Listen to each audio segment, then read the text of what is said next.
I'm trying to work things out here, Alan. No worries.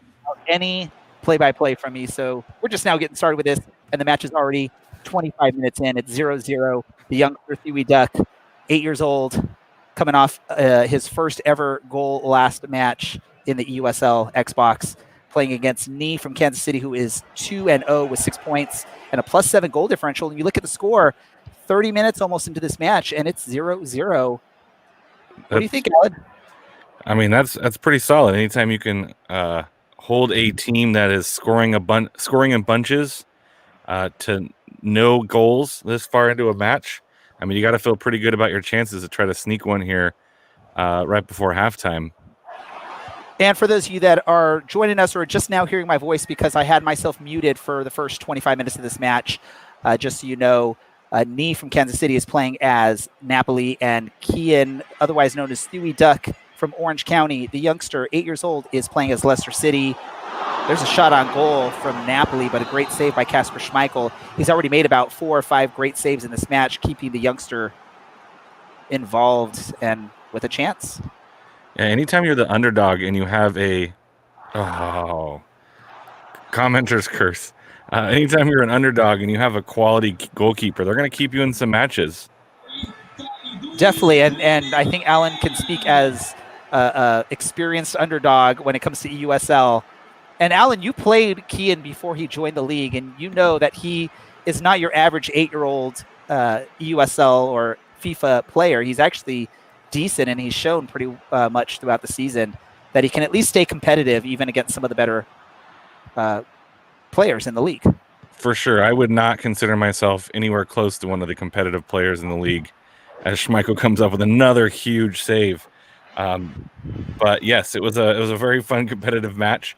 So that kind of shows where his level is at 8 versus a grown-ass adult playing a FIFA match that he's going to learn a lot, and I think this is going to be a good learning experience for him. So regardless of outcome, he's going to come away with a lot of really good experience. So even if this season isn't as successful as he wants it to be, he's going to learn a bunch for next season.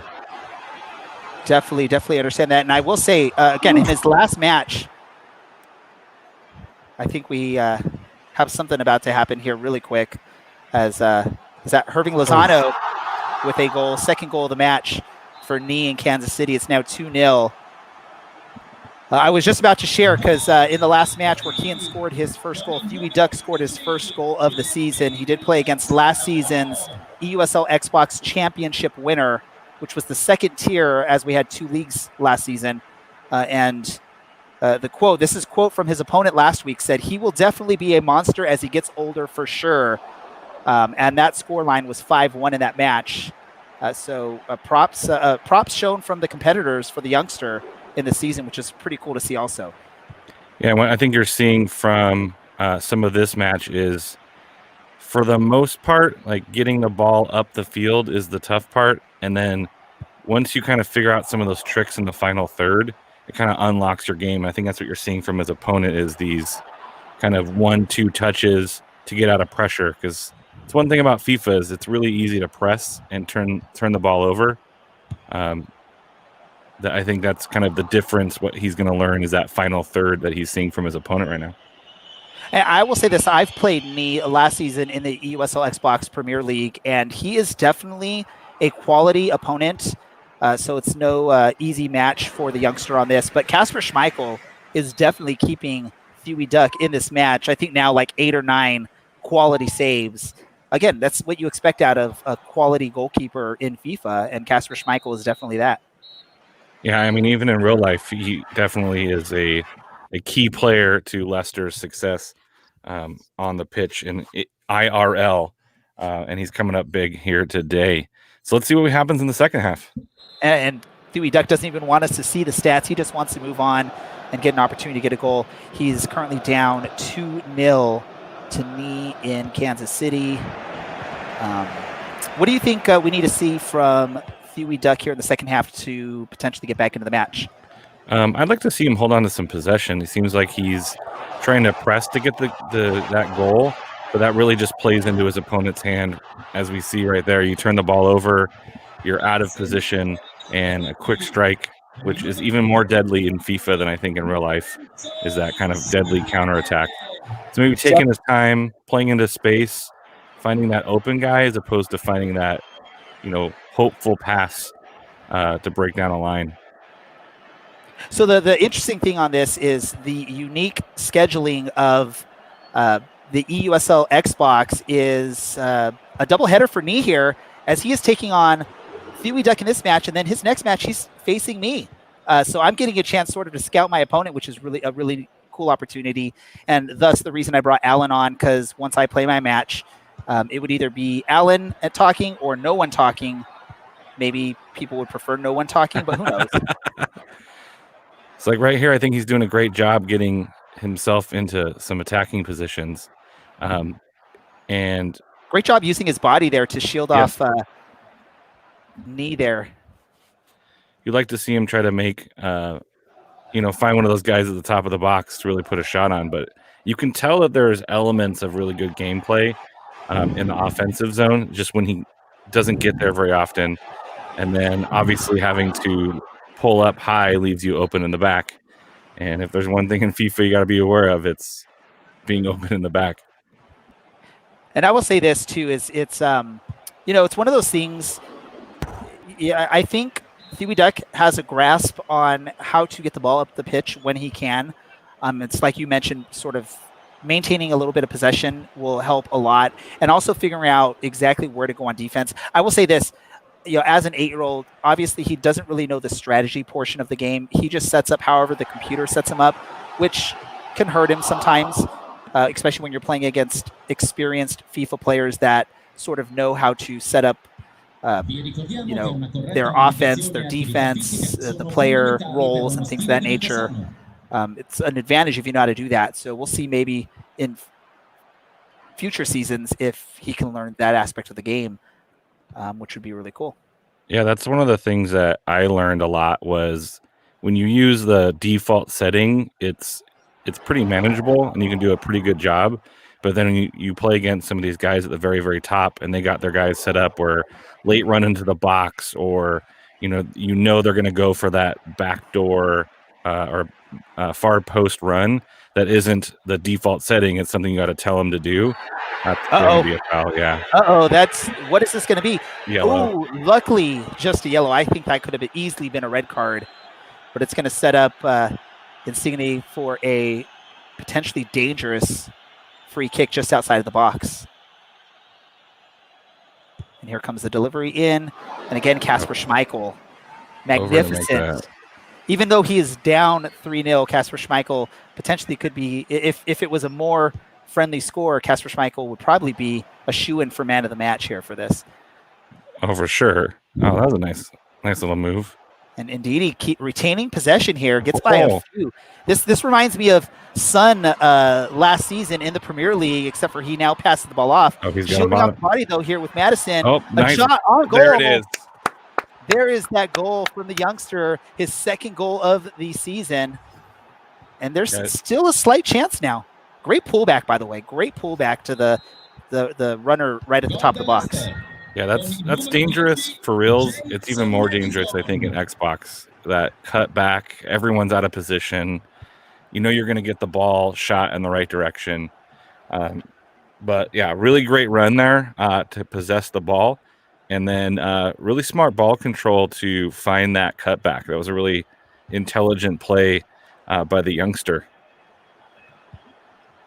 And now you got to wonder, is Nee going to sort of pull off the throttle a little bit and maybe retain a little bit more possession? Up to this point, we've seen him still pressing for that fourth goal, but maybe that gives him a little bit to be scared of now that there's been a goal, an opening to the net for Theory Duck. We shall see. Yeah, I haven't seen the newest FIFA, so I don't know how it FIFAs you. That's off. But if this was like the previous year FIFA, weirder things have happened besides a fluke goal, and then all of a sudden it's a 1-goal match. I love how you say how it FIFAs you. Yes, it FIFAs you. We've all been there. Especially when you play, what is that, the team one, where it's just like you're playing against somebody else, and then your computer guy just does something dumb, and his computer guy like makes the pass of the century, and he's in all alone, and it was a draw, but now you're getting relegated off some weirdness. And here comes knee and a shot on goal with Mertens. Is now 4-1 for knee from Kansas City. Huey Duck now looking at this point to maybe get another goal just to help with his goal differential and the standings. Probably little to no chance of being able to pull off the full 3 points at this point, or even the 1 point. But we'll see. Like you said, Alan, stranger things have happened in FIFA as Lozano gets the ball, makes an errant pass.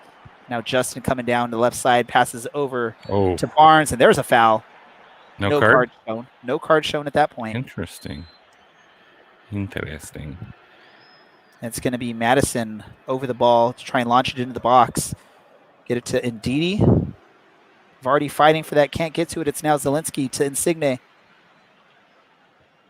And as always, I'm sorry if I butcher any of the names on this. I am not a paid play-by-play person, and I do not do my research to find out the proper pronunciations. I can't even pronounce the Orange County players' names correctly when I'm doing the podcast. How am I supposed to get players from England and the Italian leagues correct?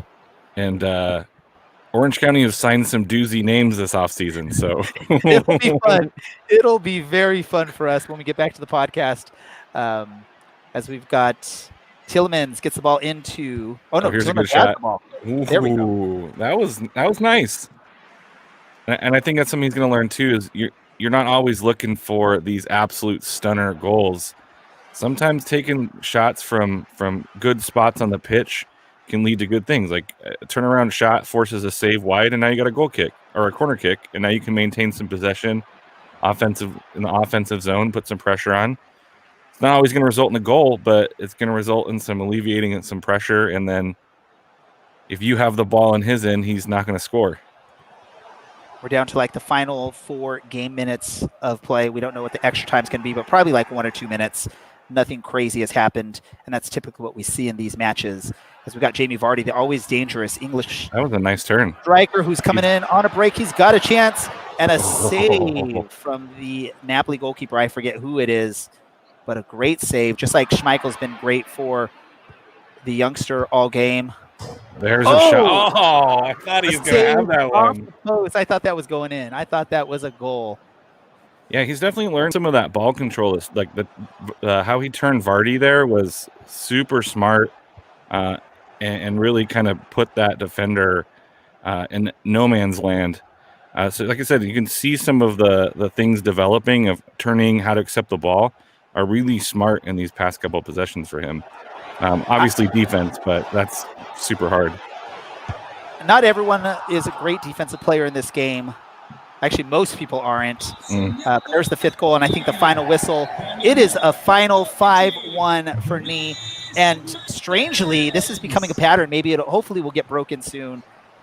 Huey Duck has given up 5 goals in each of his 3 matches so far. But a second match in a row where he scores a goal. We've seen a lot of improvement from him. He will get better. Rocket League is his game. He plays that like 75, 80% of the time. This is just a secondary fun game for him. And he's been having fun all season, although I think he was a little bit disappointed with the result on this match as he walked right off the pitch without wanting to speak with me.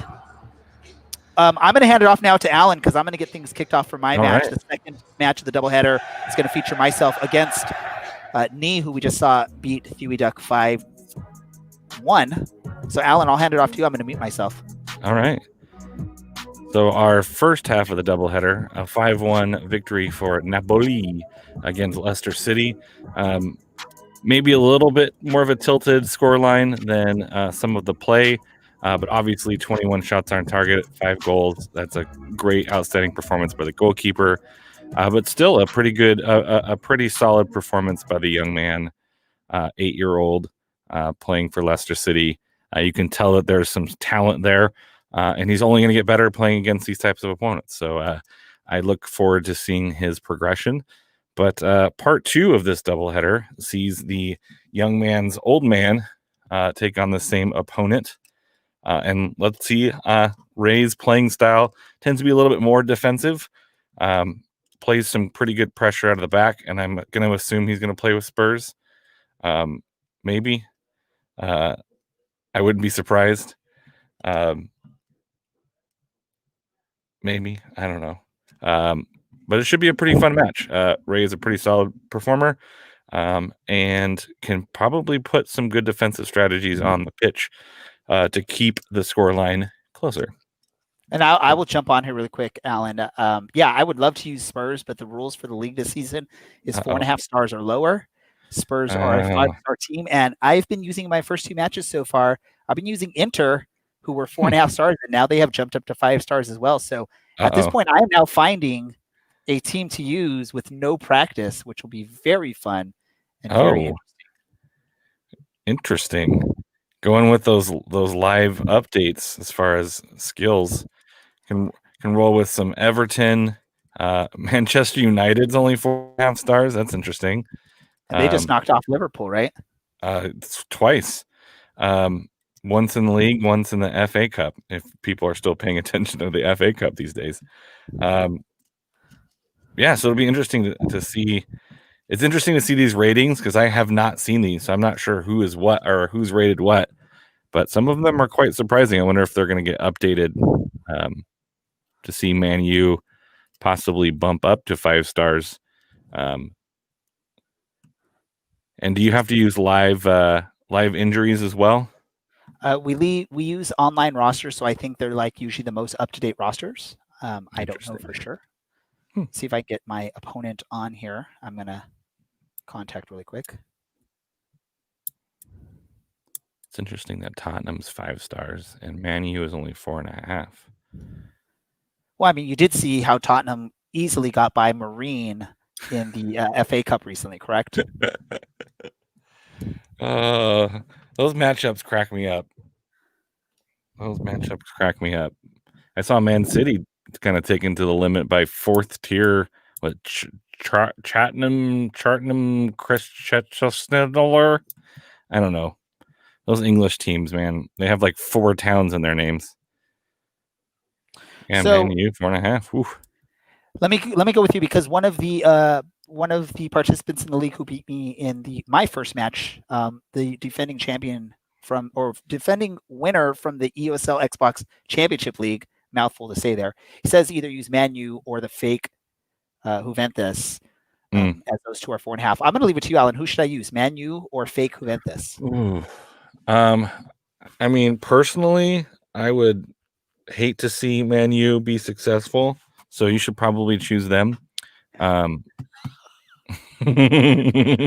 blow, man. Low blow. I would have, like, as a neutral, I would have to say probably Man U is in better form and has, especially if you have like Cavani on the pitch and Fernandez on the pitch.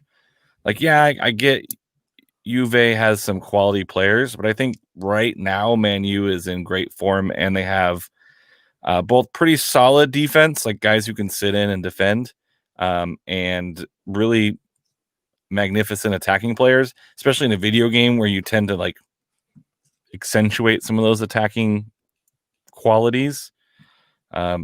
Even though it hurts my heart to say that you probably go Man U, but only for familiarity's sake as well. Like, I know who I'm getting and what I'm getting. I don't watch a lot of Italian, like Mambo Italiano. So I don't know that team very well. So just for like comfort's sake and familiarity, I would probably roll with Man U. But if you're gonna go Piemonte, Calcio, Piemonte. I love your chess. Just so you know, I'm gonna try and resend the invite. My opponent was just having some difficulty, even though we just saw the match against Stewie Duck, having a little bit of trouble accepting the invite. So I'm actually going to sort of back out of everything as well and try this. My opponent, I guess, had to reboot his system, so we'll try this out. Settings look good. Let's see if this one goes through. I think I will try and use, just because I cannot play Man U. I just cannot do that. I can't find that in myself to use Man U. So I'm going to go with the Italian club to see if that'll work. And if you use a Napoli, I mean, you got a Italy. That might be fun. Yeah.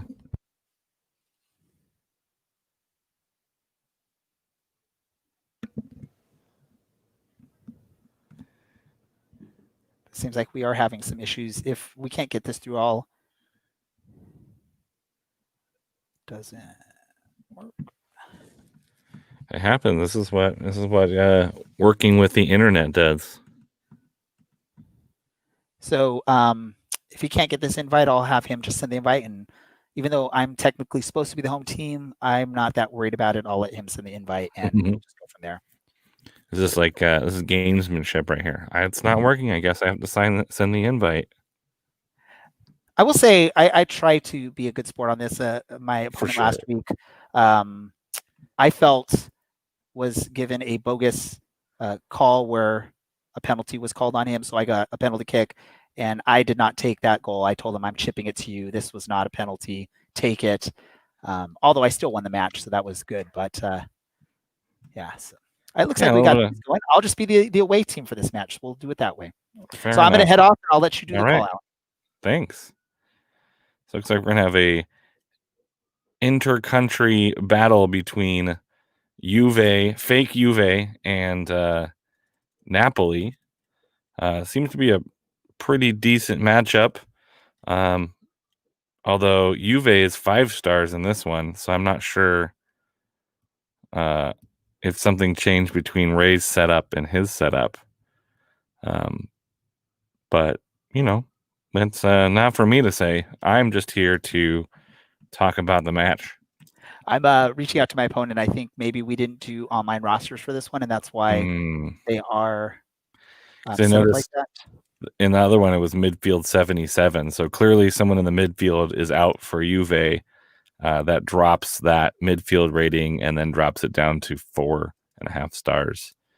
But we will wait to hear the official word regarding the continuation of this match with those specific teams, or if they're going to back out and reset it to make sure it falls within the guidelines. And if not, then maybe Ray's going to go back to the Tottenham. Let's see. Bum. Or is he going to stay with Inter Milan? Inter Milano.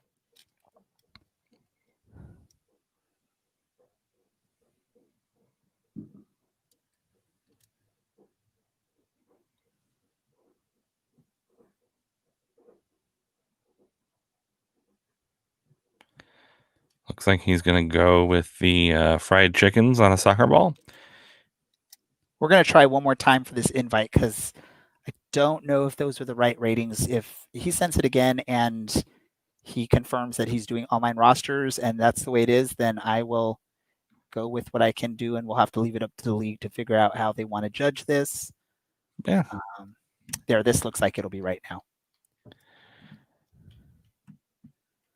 Gotta love those roster updates. Yeah, this looks like we're good. Oh. This looks correct with some uppy downiness. There it is. So you're going to get the benefit of a really strong 5-star attacking team with maybe a weaker midfield. I'll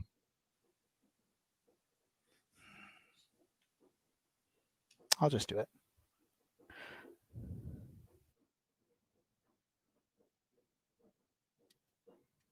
And as we decide what outfit we're going to wear, we decided to change our mind.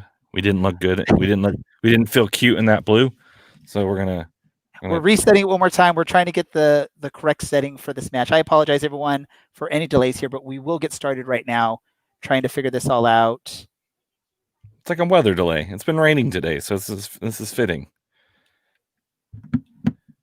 Have to squeegee some water away from one of the touch lines, so we have some field maintenance. And here we go. 5th time's a charm. Both teams look ready as they make their way to the tunnel. Double check in on this because it looks like he has it checked for attributes in hand or attributes enabled. So I don't know what that player attributes are enhanced. So I want to make sure that that's not set up. Yeah, no, looks like we're good to go. We've All got it right. all figured out, Alan. I was like, Enjoy the call, folks. I don't think I've seen that before, but this is the newer version. And here we go. Ready? We're gonna choose how cute we fill in which color. Looks like Napoli's going with the light blue. Ooh, that tiger stripe looks super cute. But he looks like he's gonna go with some pinkish on top. Nice kind of pastel color scheme for today's match. I appreciate that. Very, very soothing, very springtime, if you will.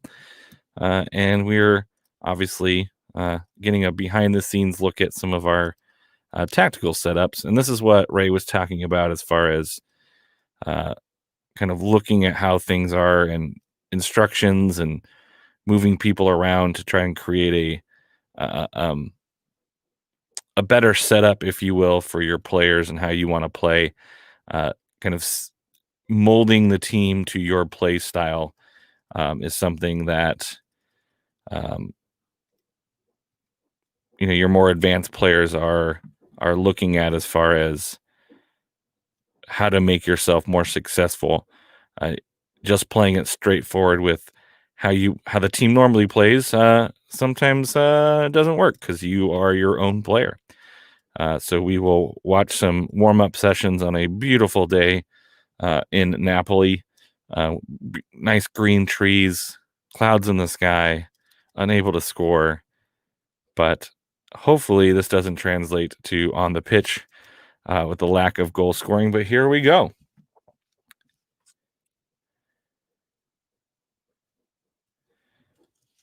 And we have the kickoff here. Possession goes to Napoli first in the light blue, going from left to right. And knockoff Juventus is in the pink, going from right to left. The opponent we looked at last time was pretty solid and competent in the build-up play. A lot of 1-2 touches here and there. But we'll see how he stacks up against a more stout defense from Ray, although he breaks free and heavy touch there straight to the goalkeeper. And we bust out to American wonderkin Weston McKennie, who finds plenty of space there on the outside, puts the ball through, but doesn't quite find anyone. It looked like the guy kind of checked his run. Nice little turnover here at half field, half pitch. Tries to curl it in from way out, but no good, as they say in the other football. A little bit too high, not good enough. Napoli retains possession with a nice little move, but the defender gets in front of the offensive player and now turns around, has some space, touches across the middle, tries to play him through, gets knocked down. Do we have foul just outside the box? We have a nice free kick, puts 4 guys in the wall, goes for the top corner. Oh, just misses. That looked like it had an eye for that top corner, but unfortunately just a bit outside. Looks like he's trying some success down the right-hand side. Finds his way through. He's in on goal if he can beat the center back. But the center back, giant, tall center back, beats the offensive man to the ball. Although a bad turnover. Erase some more special. Puts it across, but right at the keeper. That looked like it had some potential, but didn't quite work out. Fake Juventus brings it out of the back and quickly ahead in getting close to the final third. Plays the ball around, holds on to possession here at midfield to kind of reset play, to pull some space out and find some space in here. He's got couple good runs, finds the outside back, cuts it across the middle. Oh, nice block. Looked like he had a chance to kind of push that ball into that top corner again, but a really nice block by the Napoli defender. But we're back into the final third. Really good build-up play. He finds his way through. Can he get it in? Oh, wonderful save. Sticking out that foot. Last-ditch effort to keep Juve off of the board. Another turnover here. Ray turns with the ball. Gets it through. Oh, thought he was going to play him through. Still manages to muscle the defender off the ball to retain possession of the box, but couldn't quite find that pass through. Tries to clear it, but goes straight to another Juventus player, fake Juventus, Piemonte, But the ball's turned over in the final third. Napoli takes a breath of fresh air and kind of controls possession around the back to alleviate some pressure. Now Napoli brings the ball out of the final third. Kind of a bad attempt at an interception, leaves plenty of space, but a great recovery there. He got burnt like toast, but was able to recover in enough time to keep or to intercept the possession. All right, we got plenty of space here on the outside. Turns on the Jets to try and get around the outside back. But the defender makes a good play, but then is caught napping after he made a pretty good chance to get in front of that ball. Cross sent in, but cleared away for Napoli. Again, good pressure from Juventus here. Oh, great little sick ball through and a terrible shot. Terrible shot. You'd like to see him hit the frame on that one. Maybe a little less sauce on that one and a little bit more just straight on toward that top corner might have been nice. Try to get a little fancy, but why not? Has possession. Does he kick it across? Oh, he takes it on goal. I don't think he had that guy quite open on the far post. They retain possession. The cross comes around, deflected straight to the keeper. It was a question of whether or not he can get that the pass across the face of goal. But he decided to take the shot on. Keeper made a really good save, and they live another day. Oh, he's got plenty of space in front of him because pretty much walked into the box, tries to curl it around the keeper, but the keeper knew exactly where that shot was going, took a couple steps across, and made a save. Napoli had some possession across the half line, which had been exceedingly rare. Terrible turnover by the goalkeeper. Thinks he was trying to be messy, and it got messy. Luckily, only led to a pretty easy shot to save for the goalkeeper, and he relaxes and decides to never do that again. This is a great ball through. Flag stays down. Keeper comes out. Great pass across. He's going to walk this in and score. No flag up on the far side. This looks like this goal is going to stand, and fake Juventus pulls ahead 1-0 as fake Ronaldo, I assume. Yeah, Ronaldo puts it in from 2 feet out, slams the ball home after basically walking it in. After the keeper comes out, beautiful pass to lay across. Someone's been watching Ted Lasso. It's always about that extra pass to put the guy in the scoring position and give glory to another player. This time it happens to be Ronaldo, who gets plenty of glory all of his own. Again, Napoli's really having a tough time finding some possession in that final third. They have the ball, but kind of give it up at the moment of truth, just like that. And Juventus turns that into quick turn into possession into their final attacking third. Not sure what Napoli's going to do at halftime to address this. Cross comes in, headed away. But it seems like they just kind of hit a wall right at the point of their final third attack. Not getting any love in that final third, Napoli does. Again, another turnover here at the halfway line. Juve maintains possession, but a 50-50 ball gets headed away, and now Napoli has a chance to catch Juve out, but nope. It is a good defensive stand again to deny Napoli even a look at goal. Haven't really had a great look. Haven't really put any pressure on the goalkeeper. Beautiful weight on that touch. Can he find somebody? No, cleared away. And Napoli can counterattack here. Let's see what they can find. It just feels like they're a little bit slow, maybe tired from the match earlier. And this looks like we're going to get a foul here. We're going to rewind it back. Free kick. Takes it short. Finds his space into the... Oh, beautiful, beautiful play. Doesn't have to even leave his feet. Just kind of walks in front and denies the possession in the 18-yard box. Halftime here in Napoli with a hard-fought 1-0 scoreline. You look at the stats here. 59 possession for Juventus and clearly more shots on goal. Ray, how you feeling? He says, good. You got to be comfortable here if you're Juventus, knowing that you've had the majority of the looks on goal. You'd like to maybe bury one more of those to go up 2-0 here at halftime. But I think Juventus is going to be happy with this 1-0 lead at half. But I think the next goal is going to be super important. Napoli scores. Obviously, we have a brand new ball game. If Juventus scores, it's going to be a tough hill to climb based on how the teams have been playing so far today. Juventus taking their time, playing out of the back, trying to find some space. Usually they play well off of the transition of possession. So it's interesting to see that build-up play starting from halftime where they kind of have to build up that action. That's exactly what they're doing. And they're doing a great job finding that open space. Interesting pass, maybe not weighted correctly, but smart play to reset play, pull it back, and try again. He's definitely moving the middle of the park around to find those empty spaces. Oh, again, tries that curler up to the top corner and hasn't been able to quite pull that off yet today.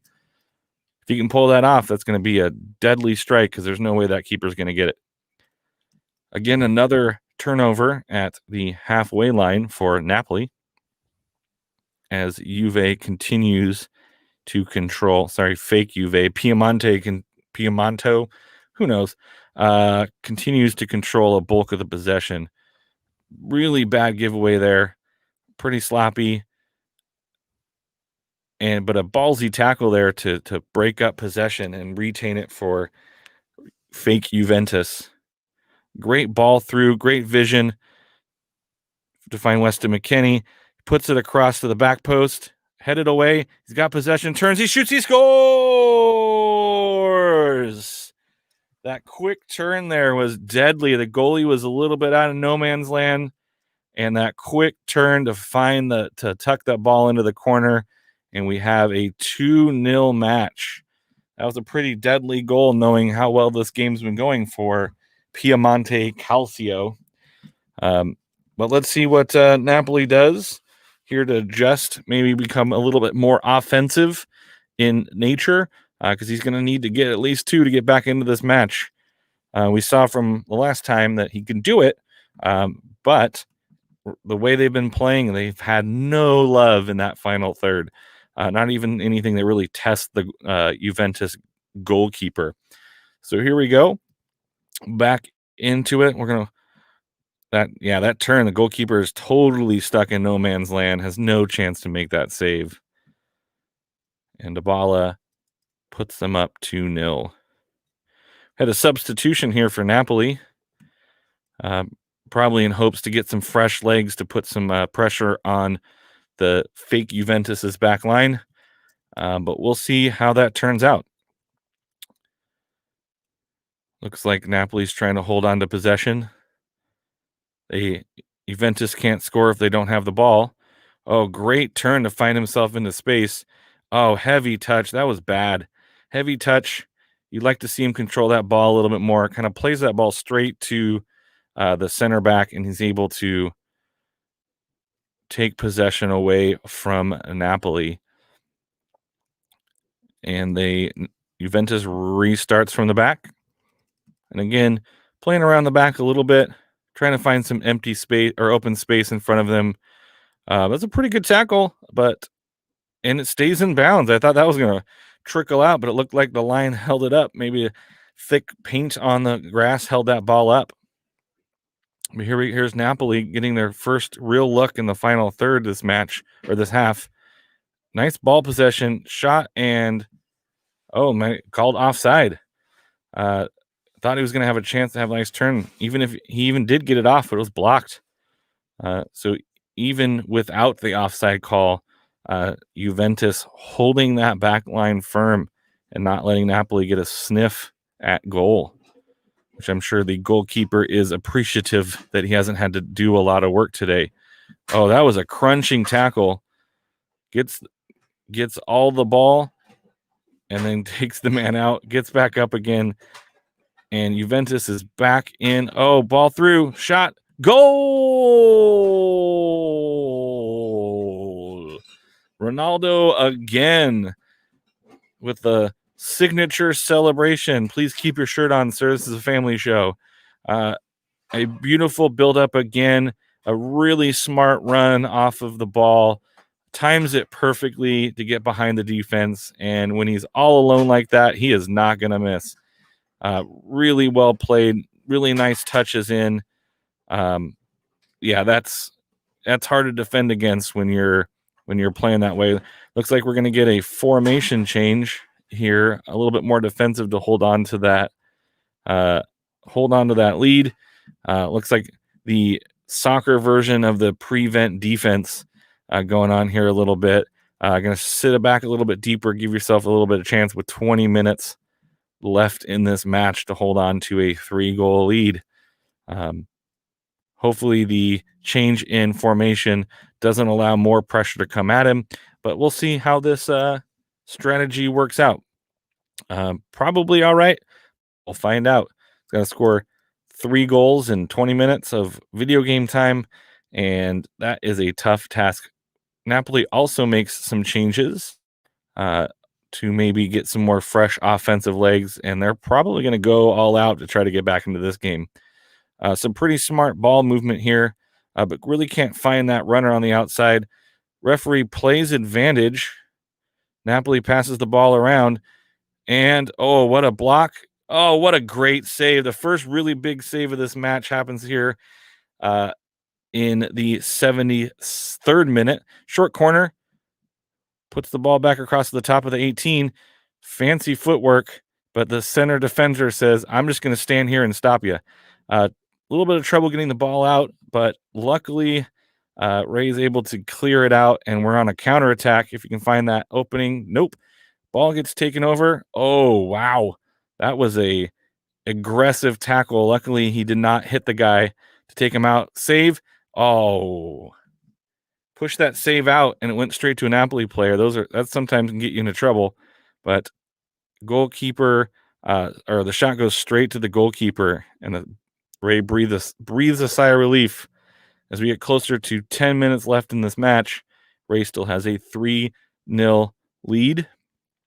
Again, Ray playing the ball back to the back, try and open up Napoli a little bit, find some space. Fortunate bounce. Tries to find a ball through. Doesn't quite work out, and Napoli tries to break out. Oh, crunching tackle there. Clean tackle, but takes his guy out, takes the ball out, and we're waiting for a throw-in. As we approach the last 10 minutes of the match, this is important 10 minutes to see if fake Juventus can hold on to that clean sheet. Oh, great ball, great vision, great pal. That's just mean. Oh, that's goal by Arturo. That's just mean. Ball in on the goalkeeper, gets everyone focused on the first guy in, and just pulls that ball back. And I mean, you can't miss from that wide open goal. All you had to do is kind of pass it in, and we have a 4-0 lead. Another substitute for Napoli, but at this point it might be too little too late as we are in the 84th minute. Juventus up 4-0. This match, just kind of seeing it out. Let's see if Ray wants to add for his goal differential. I know that in eUSL, that's a big thing to keep an eye on, especially if you're moving up and down. Pretty decent ball through. Beats his guy. Oh, great save. Trying to put that across the goal, and the goalkeeper gets just enough of it to tip it over. So we have a corner kick here in the 86th minute. Ball comes in and headed out, but straight back in. Oh, takes a shot from deep. I think surprised everyone, including me, that he was going to take that shot. Goalkeeper was aware, punches it wide, and we have another corner kick. Oh, tried to slice that one to the top corner, just missed. That would have been a beauty of a goal off of that corner kick. Very smart, played across, headed back. Love to see it as we wind down into the 89th minute. Is there a consolation goal here for Napoli, or does Juventus get a clean sheet? He's tries to tackle, but he opens up, pulls the goalkeeper out, and cleared off the line. What a heads up play by that center back to pull themselves back and cover that goalkeeper who came roaring out really early. A turnover here. Napoli has it. Oh, punches it away. Oh, we got a penalty? Is this a penalty? Is this what's going to ruin the clean sheet at the second minute of stoppage time? 2 minutes into stoppage time of 2 minutes of stoppage time, and we have a penalty. Is this the consolation moment for Napoli? And he puts it into the corner. Consolation goal. There goes the clean sheet. And that's the final whistle. The final kick is Napoli finally breaking through. But unfortunately, not enough for Napoli today, as Ray's fake Juve, on the shoulder of a Ronaldo double, wins this one 4-1. Look at some of the highlights. Yeah, just finding those like nice little runs right at the edge of the defense was pretty deadly today. Those were some nice runs. What's up, Alan? Not much. Not too bad for a last-minute team change. Yeah, pretty even on the shots. But I mean, when you have Ronaldo being quality on those runs, that last goal from Artur was mean. Oh, it was. And let me give just a quick shout out to Mount Louster 22. He's the one that recommended fake Juve as a potential option, and I'm glad we did because it worked out good for me. Yeah, I think they played defensively pretty well. I think that's a pretty standard play style for you, and then you had some pretty smart offensive strategies there, and it ended up working out. It did. It definitely worked out. I'm glad we got that, and had to get a little payback in there for the loss that my son took in the first match. So glad we got that and got another win on the table here for me, and that's now 2 wins in 3 matches. So I'll definitely be sitting at the top part of the table heading into week 4. Nice. Glad to hear it. Are you what level are you in right now? What do you mean by level? I know they've been. Is it just all one league now, or are they still doing Premier, Championship? Yeah, it's all down to 1 league again, with the number of participants sort of shrinking after last season. So it's just 1 league. So there's a decent discrepancy in the quality of play, but again, worked out for me, and it's been good. And looking forward to potentially another victory next week, as I will be facing Caleb Ryman next week. Nice. So, and nothing against Caleb, but he has lost all 3 matches so far this season and has a minus 18 goal differential. Now, I will say one of those matches that he did lose was a 8-0 loss against the team that is sitting top of the table at 4-0 with a 30 goal difference plus 30 goal differential. Yeah, but I'm looking forward to that. And then for anyone interesting, Thuy Duck, the 8-year-old, is going to be playing against Jerry 1012, who represents the good folks over there in Phoenix in the desert. So that'll be a fun match as well. But nice. I want to thank you, Alan, for jumping on last minute and doing some play-by-play on here. Of course. I know we haven't done much of anything lately because the podcast has been taking a little bit of a break, but we'll be back with the Orange and Black Soccer Cast soon. And there's a lot of, like Alan mentioned in the first match when we were joking about butchering player names, I'm anticipating we're going to have to get like a tally, and you guys are just going to have to tally every moment this season that I butcher a name and do like an over-under on it just to sort of have some fun. So we'll have all our listeners do a over-under. I'll let you and Dylan set the odds there of what the be, of how many times I will butcher a name this season. But there's we got like 2 or 3 players from the is it Denmark first league, Yeah. first division. So I know one of them. I know how to pronounce one of them just because their brother is in the NBA. Um, Mm. is it Eero Markkanen? So I know how to Mhm. do that one. Now, any of the others, I may mess up. Yeah, there's a few of them, and we we just need Chad to put together one of those like phonetic spellings of people's names because some of Because those we marked that Scandinavian, worked out properly because people called out the way that it was marked for Frederick Dew right? over the past few seasons, that it was marked Dew A. So we'll figure it all out. It'll be fun. Um, Yeah. And then the worst case scenario is you get him on the podcast and you be like, "How do we say your name?" And then we can practice it. and I'll still mess it up. I mean, we've got plenty of examples of interviewing a player, ask them how to pronounce the name, and at the end of the interview, I still butcher it. Yes. So I'm sure we're going to have a lot of that this season. But thanks to everyone that came and watched the doubleheader tonight. Thank you, Alan, for jumping on and doing the play-by-play. More eUSL action will be on in the coming days. So follow the eUSL Twitter, eUSL Xbox Twitter, or the Facebook page, Twitch, and YouTube, and you can be notified whenever a stream goes live for a match. Sometimes with custom play-by-play, sometimes we just share the stream that the gamer is showing on their Twitch feed. So thanks everyone, and you have a great